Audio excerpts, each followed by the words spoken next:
Hello guys, my name is Anna and I'm from Ukraine. I vlog daily to keep you updated on the situation in my country during this awful war with Russia, and I feel privileged to communicate with you and to describe these important times as our country approaches the victory over Putin's regime and Russian orcs.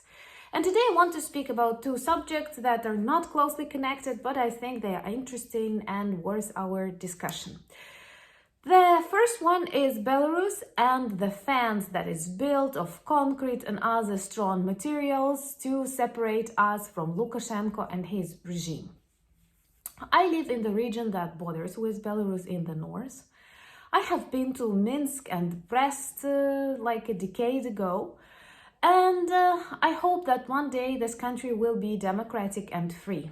I even have more optimism towards Belarus society than towards Russian, because at least from time to time, successfully or not successfully, they protest against the so-called president of Belarus. For example, in the summer of 2020, if I'm not mistaken, they protested the fake elections that led to another term of Lukashenko, and he serves for 28 or 29 years already, which is a lot.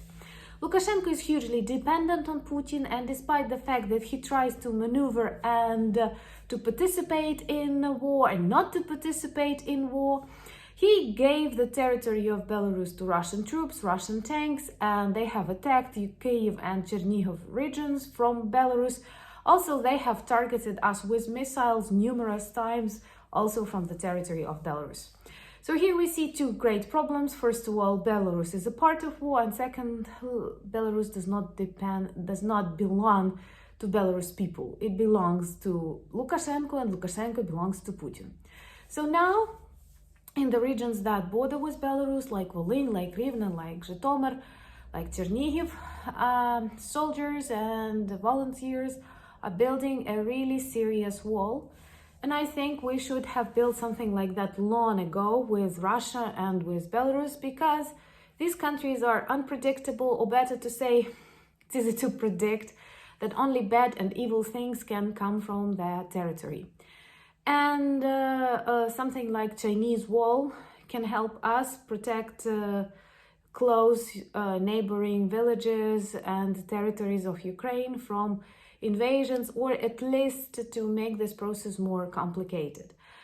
Like before the start of this war, I always imagined myself living in the world without borders. I enjoyed visa-free regime. I was always humiliated when someone checked my luggage or my visa. And I dreamt like all the borders in the world disappear, not speaking about fences, because this looks even worse, like what walls, physical walls can exist between countries.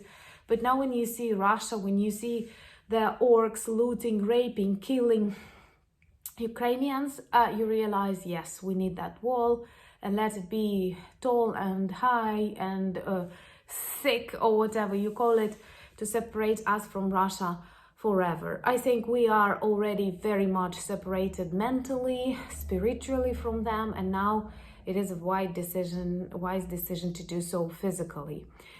So I personally think it's a good decision, and this wall just has to be really strong and really, I don't know, like the strongest wall in the world.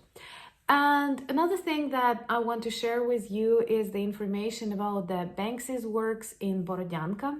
Well, he is a super famous modern artist, and I remember following his works and also dreaming to find out who he is. And we were astonished to learn that he visited Kyiv secretly, he visited Borodyanka and other territories that were much destroyed by Russian orcs at the beginning of this war. And he drew some of his paintings on the walls of the destroyed objects. And they look really urban and beautiful. And I think that not only Ukrainians were like surprised by Banksy, but he was also surprised by what he saw. I honestly think it is very important for famous people, for political leaders to come and visit Ukraine and see the devastation that Russian orcs left here. It is very educational. I am not a great fan of war tourism. I realize that it's not okay to come like and see the flats and the streets that led to so many tragedies, where so many Ukrainians killed by Russians are still not found.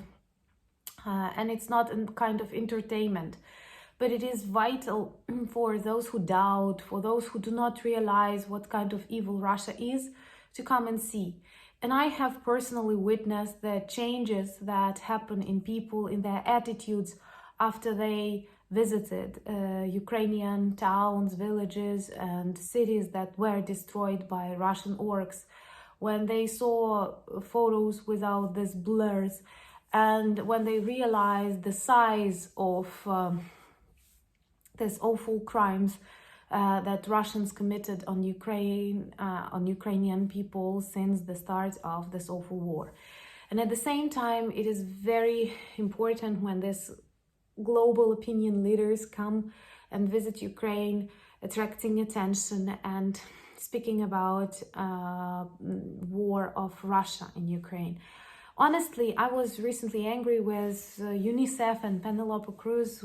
I like her as an actress, and just a couple of days ago on Instagram there was a video where she says, because of war in Ukraine, children in Africa are hungry. And I feel very sorry for that children and for the famine and for the grain deal that does not always work properly, and that so many countries lack food because Ukraine cannot bring that food. But the problem is not about Ukrainian war, it's Russian war in Ukraine. It's not like Ukrainians are crazy, like killing each other and people are hungry all over the world because we're crazy. No, UNICEF, you cannot say it that way. Penelope Cruz, you cannot describe it that way. You can simply add one word. Russian war in Ukraine leads to hunger. That's the truth.